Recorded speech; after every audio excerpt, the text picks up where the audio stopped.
오늘 나눌 이야기는 우리 커뮤니티의 한 분이 보내주신 실제 경험을 바탕으로 합니다. 사생활 보호를 위해 이름은 변경되었습니다. 이런 콘텐츠가 당신의 마음에 와 닿는다면 구독하고 좋아요를 눌러주세요. 당신의 의견은 우리가 함께 성장하는 데 도움이 됩니다. 이것은 실제 사연입니다. 거대한 드라마나 비극의 이야기가 아니라 훨씬 더 조용하고 그래서 아마도 더 위험한 것에 대한 이야기입니다. 단 하나의 단어가 어떻게 한평생의 평온을 깨뜨릴 수 있는지에 대한 이야기입니다. 이름은 가명으로 처리했지만 그 느낌, 심장의 판문은 진짜입니다. 만약 당신의 삶의 표면이 예상치 못한 무언가에 의해 흔들린 적이 있다면 좋아요를 눌러주시고 당신의 경험을 댓글로 남겨주시며 구독해주세요. 때로는 가장 위대한 이야기는 가장 작은 몸짓에서 시작됩니다. 제 이름은 슈진입니다. 그날 오후까지 제 삶은 바람 없는 날을 고요한 호수 같았다고 할 수 있습니다. 평온하고 안정적이며 예측 가능했습니다. 결혼 8년 차 딸 하나의 엄마. 편안한 아파트에 살고 있습니다. 남편은 좋은 사람이고 믿을 수 있는 사람입니다. 우리의 사랑은 기능적인 동반자 관계, 편안한 우정으로 변했습니다. 저는 기능적이라고 느꼈지만 반드시 매력적이라고 느끼지는 않았습니다. 좋은 삶이었습니다. 안전한 삶, 원박하게 고요한 호수, 어쩌면 표면이 조금은 정체되어 있었을지도 모릅니다. 그리고 그때 돌이 던져졌습니다. 그 돌은 우리 문화의 평범한 관습, 즉 이사떡의 형태로 왔습니다. 옆집에 새로운 묘시 이사 왔습니다. 그리고 전통에 따라 그는 항원과 좋은 인연 관계를 기원하며 이사떡 한 접시를 들고 우리 집 문을 찾아왔습니다. 그것은 단순하고 친절한 순간이었습니다. 하지만 그가 접시를 건네며 사용한 단어가 바로 그 돌이었습니다. 이 영상은 그 이용시나 떡에 대한 것이 아닙니다. 그것은 그 단 하나의 단어가 만들어낸 파문에 대한 것입니다. 제 삶의 고요한 표면 위로 무한히 퍼져나가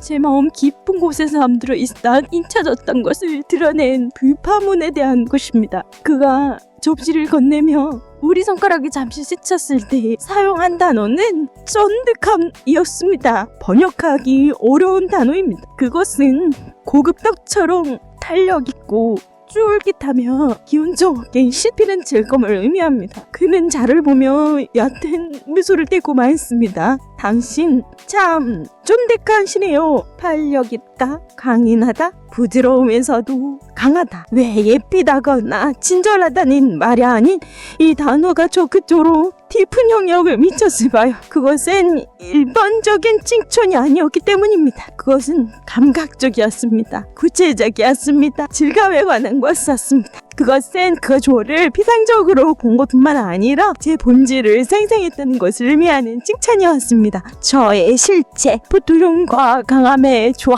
글래시치 실제로 저한테 정의하는 것이었지만 아무도 그렇게 이런 무체전자에 없었습니다. 심리학에서는 예상치 못한 인정의 힘에 대해 이야기합니다. 인간의 뇌에는 새롭고 테턴에게는 정보에 엄청난 비중을 두도록 프로그래밍 되어 있습니다. 남편이 제 외모에 대한 칭찬하는 것은 비록 기분이 좋지만 일성적인 것이었습니다. 제 뇌는 이미 그것을 예상하고 알려진 데이터로 쪼리했습니다. 하지만 낯선 사람에게서 온 그토록 독특하고 상세한 칭찬은 제 모든 이성적 방어를 의외했습니다. 그는 자의 이승을 바란 것이 아니라 제 변개, 원칙, 내 감정 중추에 직접 말했습니다. 그리고 거기에 그는 자구치로에도 지을 수 없는 신경어렵죠. 훈장을 뒷마디를 남겼습니다. 그리고 여기에 가장 직관적인 깨달음이 있습니다. 그 순간 그 단어의 포문은 성적이라면에 있었던 것이 아니라 그 노라운 꽃의 속에 있었습니다. 그는 제 혼자지를 알아차렸습니다. 감진함과 섬세함의 조화, 아마도 세간 세상 들어오는 방송에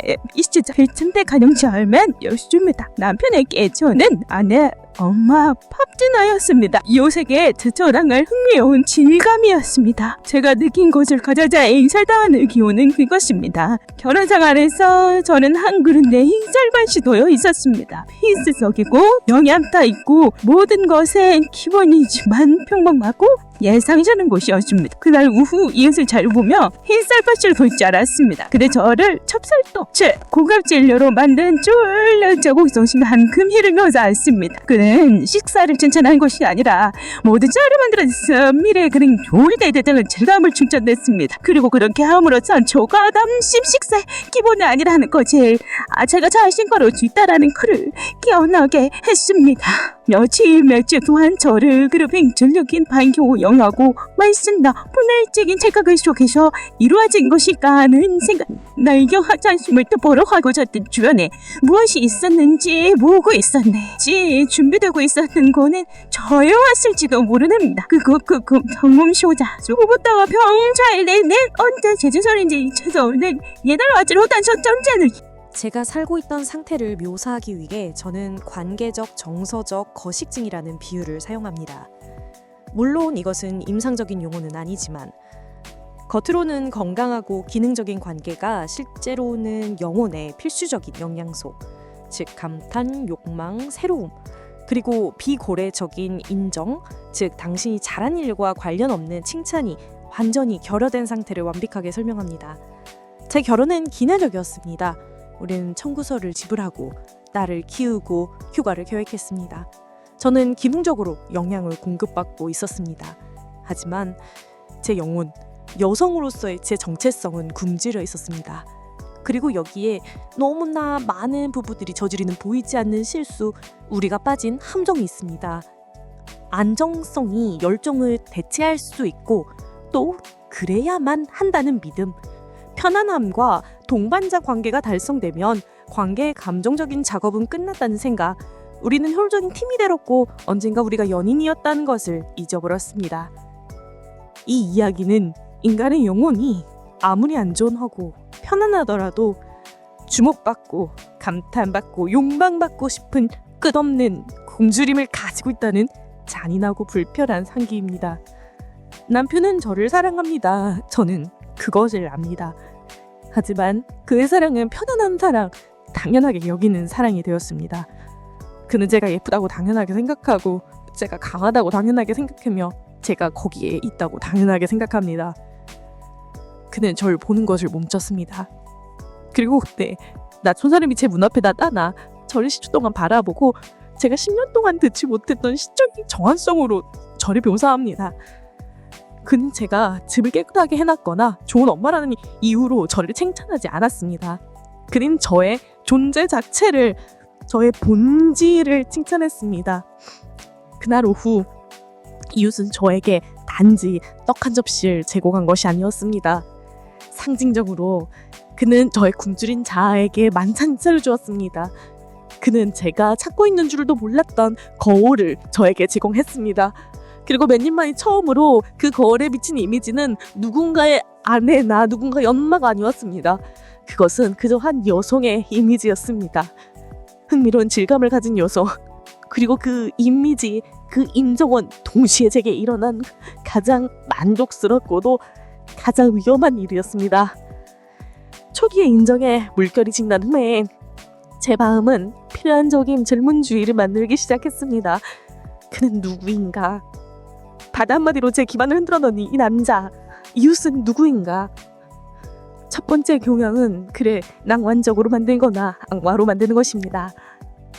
그는 지루한 이웃분열을 무장시킬 수 있는데 어떤 말을 써야 할지 정확히 아는 계산적인 유혹자나 포집자일까요? 아니면 그는 센탄초로운 삶에서 저를 구원하기 위해 문 앞에 나타난 운명의 상대 구근자일까요? 진실은 제가 짐작하기에 훨씬 더 복잡하고 어떤 면에서는 더 실망스럽습니다. 진실은 이웃이 아마도 포집자도 아니고 구원자도 아니라는 겁니다. 그는 무엇보다도 거울입니다. 심리학에서 어쭈사 효과라는 개념이 있습니다. 우리가 삶에서 강렬한 결핍을 느낄 때 우리는 우리의 이루어지지 않은 희망과 욕망을 빈 캔버스에 투상하는 경향이 있습니다. 그리고 제 이웃은 완벽한 캔버스였습니다.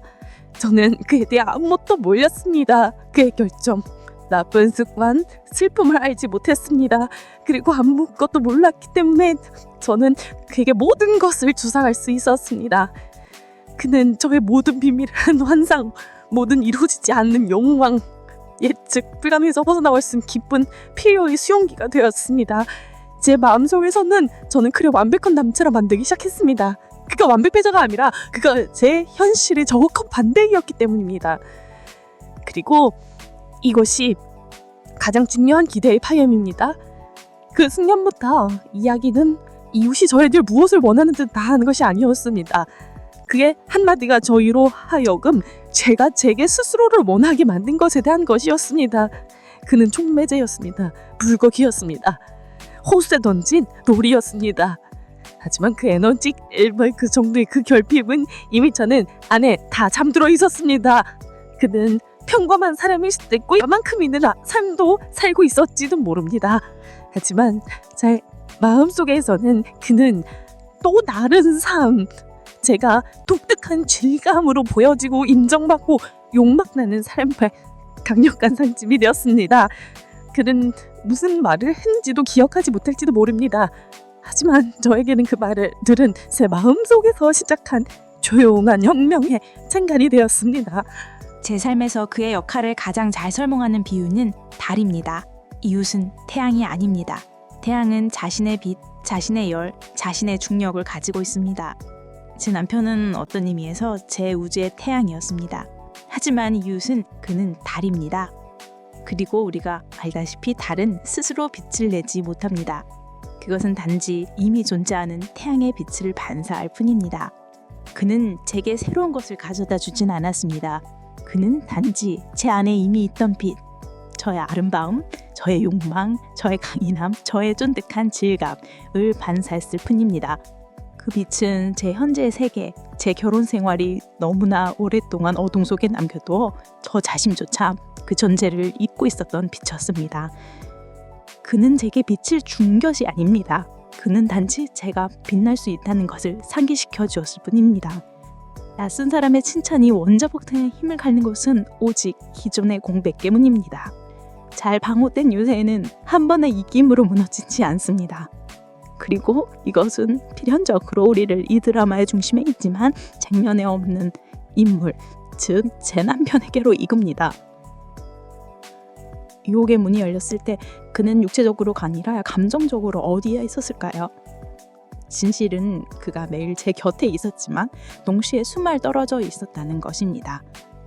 관계심리치료사 에스테어 페렐은 융합에 의한 친밀감의 침식이라는 매혹적인 개념에 대해 이야기를 합니다. 그녀는 욕망이 사랑과 달리 어느 정도의 거리, 즉 상상력과 간단히 꼽힐 수 있는 두 사람 사이의 공간을 필요하다고 주장합니다. 저처럼 깊고 안정된 많은 결혼 생활에서 파트너들로 융합됩니다. 우리는 기능적인 단위, 효율적인 힘이 됩니다. 우리는 공간, 신비를 없애고 그 과정에서 무심코 욕망이 자라는 토양을 심식합니다. 우리는 서로에게 너무 익숙해져서 서로를 분리되고 매력적인 눈치를 보는 것을 멈춥니다. 이것이 너무나 많은 가정에서 열정을 파괴하는 조용한 요인입니다. 익숙함의 무감각. 제 남편은 저를 사랑합니다. 저는 그것을 의심하지 않습니다. 그의 사랑은 제 삶에서 변함없고 안전한 존재입니다. 하지만 그는 저를 바라보는 것을 멈췄습니다. 그는 제가 수행하는 기능, 아내, 엄마, 가정관리사를 봅니다. 그는 우리가 공유하는 일과를 봅니다. 하지만 그는 더 이상 그 사람, 그 질감을 보지 않습니다. 그의 뇌는 수년간의 근거 후에 저를 알려진 안전한 처리된 데이터를 불화했습니다. 그리고 인간의 뇌는 본능적으로 에너지를 절약합니다. 그것은 이미 익숙해져 있다고 여기는 것에 대해 자세히 주의를 기울이는 것을 멈춥니다. 그는 저를 사랑했지만 더 이상 저에 대한 호기심이 없었습니다. 그리고 이것이 진실의 노발적인 언어입니다. 그날 오후 유호경문은 제 유세운에 흘려진 게 아닙니다. 그것은 안에서 잠겨있지 않았습니다. 그것은 단조로움에 의해, 감탄의 부재에 의해, 호기심의 부족에 의해 잠겨있지 않았습니다. 그것은 우리가 긴 기로론 생활에서 종종 평화로고 착각하는 편안한 침묵에 비해 잠겨있지 않았습니다. 우리는 갈등의 부재가 건강한 공기진으라고 생각하지만 실제로는 종종 우리가 서로의 관심을 위해 싸우는 것을 포기했다는 신호일 뿐입니다. 이웃의 늘량 문제를 만나진 않았습니다. 단지 오랫동안 우리와 함께 조용히 살고 있던 문제를 잔인하게 비춰줬을 뿐입니다. 그는 병을 가져온 것이 아니라 단지 증상을 드러냈을 뿐입니다. 문이 닫혔습니다. 이웃은 떠났습니다. 그리고 전 거실에 서 있어 손에는 떡잡시를 켜고 있었지만 심장은 제가 알지 못하는 리듬으로 끼고 있었습니다. 그리고 그 다음은 낯선 사람이 당신 자신에 대한 비밀을 전해줄 때 당신은 무엇을 합니까? 왜냐하면 그의 칭찬은 바로 그것이었습니다. 비밀. 하지만 죄책감에 쌓이는 비판의 비밀과는 달리 이것은 즐거운 비밀, 감탄의 비밀. 그래서 그것을 무한히 더 위험하게 만들었습니다. 심리학은 우리에게 부정적인 비밀, 즉 우리가 잘못한 일에 대한 비밀을 간직하는 것은 스트레스와 불안을 만난다고 말합니다. 하지만 불법적인 감탄의 순간, 예상치 못한 칭찬에 대한 비밀을 간직하는 것은 믿을 수 없을 정도로 활력을 주는 사적인 정신 공간을 만들 수 있습니다. 그것은 제 피나초가 되었습니다. 그 며칠 동안 일상의 단조로움이 무겁게 느껴질 때마다, 제 집에서 보이지 않는다고 느낄 때마다 저는 눈을 감고 그 문 앞에 순간으로 탈출했습니다. 저는 그의 시선, 그의 목소리, 그리고 무엇보다도 그 단어, 쫀득함을 다시 체험했습니다. 그 비밀은 제 마음속에 숨겨진 작은 정원이 되었고 저만의 공간, 제가 보여지고 용받는 곳이 되었습니다. 하지만 비밀의 정원은 돌봐야 합니다. 그리고 저는 정신의 복도에서 세 개의 문 앞에 서 있는 자신을 발견했습니다. 각 문은 길을 그 비밀로 무엇을 할지에 대한 선택을 나타냈습니다. 첫 번째는 침묵의 문이었습니다. 저는 그 칭찬을 그냥 삼키고 아름답고 이상한 기억으로 간직하고 아무것도 하지 않을 수 있었습니다. 잊어버리려고 노력하고 평범한 삶으로 돌아가는 것입니다. 하지만 그게 가능할까요? 다른 맛을 본 후에 뭔가 빠진 것 같은 느낌 없이 갖춘 음식을 다시 먹을 수 있을까요? 이모는 평화를 약속했지만 그것은 체념의 평화였고 저는 영원히 그 고수의 파문과 평안에 대한 더욱 강해진 불만족의 기억과 함께 살게 될 것이었습니다. 두 번째는 환상의 문이었습니다. 전 제 비밀의 정원에 물을 줄 수 있었습니다. 제 마음속에서 환상을 키우고 만남, 대화, 어려웠던 이웃과의 평생을 상상할 수 있었습니다. 이분은 주옥적이었습니다. 따뜻하고 흥미진진한 피난처였습니다. 하지만 그것은 저를 제 실제 삶, 제 남편, 제 가족으로부터 점점 더 멀어지게 할 피난처였습니다. 저는 한 남자가 아니라 투영의 사랑에 빠지고 신기루를 돌보는 동안 제 실제 삶이 목말라 죽게 할 위험을 감수해야 했습니다. 그리고 세 번째 문, 가장 무서운 문이었습니다. 갈등의 문. 저는 그 칭찬이 불러일으킨 감정을 환상이 아니라 경고로 사용할 수 있었습니다. 제 결혼 생활이 감정적으로 영양 부족하다는 것을 알려주는 경고. 저는 이 새로운 일식을 사용해서 남편과 어렵지만 필요한 대화를 시작할 수 있었습니다. 고통스러운 위기, 싸움, 어쩌면 우리의 편안함을 끝을 감사하면서도 잃어버린 영광을 다시 찾을 수 있는 작은 가능성과 함께 결국 이웃의 칭찬은 그가 제 손에 쥐어준 이국적이고 알려지지 않은 식물의 씨앗과 같았습니다. 전 그것을 땅에 과물 달았다는 걸 신척할 수 있었고 아니면 마음속 깊은 곳에 숨겨진 하구나 놀래 심고 아름다운 꽃이 필지 복조가 자라지 모른 채 매일 모를 줄 수도 아니면 불안하게 그 씨앗을 보여주면서 왜 우리 정권에서는 더 이상 이런 씨앗이 나지 않은 걸까요? 라고 물어볼 용기를 낼 수도 있었습니다.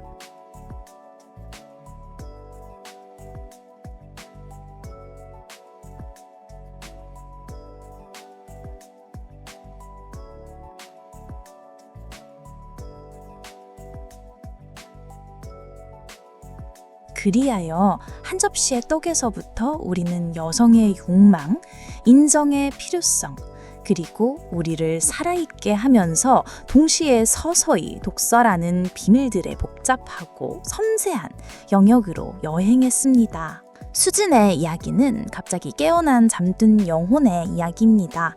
거대한 사건이 아니라 속삭이는 단 한마디에 의해서요. 이 여정이 우리에게 남기는 마지막 성찰은 많은 여성들이 마음속으로 조용히 묻는 질문입니다. 낯선 사람의 눈에 비친 욕망과 우리가 사랑하는 사람의 눈에 비친 그것의 완전한 부재 중 무엇이 더 위험할까요? 그리고 우리의 감정적인 삶이 사막이 되었을 때 오아시스가 비록 신기루일지라고 구원일까요? 아니면 가장 아름다운 덫일까요? 마지막으로 우리 문화의 마지막 비유를 사용하고 싶습니다. 수진이 겪은 순간의 아름다움, 구조 그리고 위험을 완벽하게 담아내는 비유 바로 시조입니다. 시조는 세 줄로 이루어진 한국의 전토시 형식입니다. 우아한 구조와 특히 마지막 줄의 줄 근생의 반전이나 심화가 일어나 앞선 두 줄의 의미를 정의하는 것으로 유명합니다. 이웃을 하면은 완벽한 시조, 살아있는 시였습니다. 첫 번째 줄, 그는 이삿떡 한 접시를 들고 문 앞에 나타났습니다. 예산된 사회적으로 올바른 이야기의 신작. 두 번째 줄, 그는 앵여를 바라보며 칭찬했습니다. 관찰, 전개, 연결. 그리고 모든 것을 바꾸는 반전인 세 번째 마지막 줄.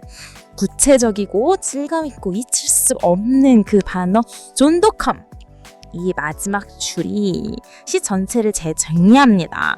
시인이 떠난 후에도 오랫동안 마음속에 매가를 치는 것은 바로 이 줄입니다. 수진의 삶은 이 세 줄짜리 시가 되었습니다.